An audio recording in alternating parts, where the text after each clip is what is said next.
দেখা গেল আবার পারফরমেন্সটা হচ্ছে জোয়ার ভাটা। টিম কখনো খেলবে কখনো খেলবে না, এটা 100 বছর ধরে বোধ ক্লাবেরই আছে। সেখানে সাকসেস এলে আর একজনকে বিদ্রুপ করাটা সঠিক কাজ। আমরা কোনো বিদ্রুপ কাউকে করতে চাই না, কারোর ইন্ডিভিজুয়াল সাকসেসের কথা বলতে চাই না। টিম ইস্ট বেঙ্গল, আমি বারবার বলছি, টিম ইস্ট বেঙ্গল ধীরে ধীরে ঘুরে দাঁড়াবে। এটা হয়তো প্রথম পদক্ষেপ, ধীরে ধীরে আরও কিছু দেখা যায়। আজকে আপনারা কাদের হারালেন?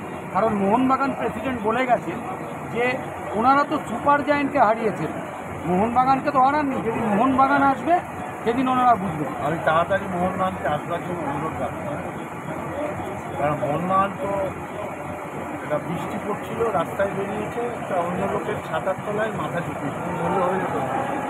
আর বাকিটা আমি বললাম না, তুলে রাখলাম, সময় মতো বলবো। মোহনবাগান কত বছর চ্যাম্পিয়ন হয়েছে দুরান? ISL কটা চ্যাম্পিয়ন হয়েছে? কার লাইসেন্সে খেলে? যাও, এগুলো আমি অনুরোধ করব না দেখাবার জন্য, এগুলো তোলা থাক সময় মতো। আপনি যেটা বারবার বলেন যে প্রথম মিনিট থেকে মাঠে নেমে মস্তানিটা কথা, আজকে কি মিডুয়েলরা সেই মস্তানিটা, মাঠের যে মস্তানি, তাকাত, জোশ, সেটা দেখালো? আমার মনে হয় আমাদের টিম বুদ্ধি করে খেলেছে। একটা নতুন টিম, অনেকগুলো ছেলে নতুন এসছে, এরা ফিজিক্যালি ফিট না এখনো অবধি এত বড় ম্যাচ খেলবার জন্য। যে নামেই খেলুক, টিমটা তো বড়, তা অতএব বুদ্ধি করে খেলেছে। মোহনবাগান একটা বড় টিম, তাদেরকে হারিয়ে নিশ্চয়ই একটা কোয়ার্টার ফাইনাল অতিক্রম করলাম। এবার সেমিফাইনাল ফাইনালের দিকে মাথা রাখবে। নিতুদা, গত কয়েকটা মরশুমে থেকে এই দল, এবারের ইস্ট বেঙ্গল দল, এক্স ফ্যাক্টরটা কোথায় এই দলটা?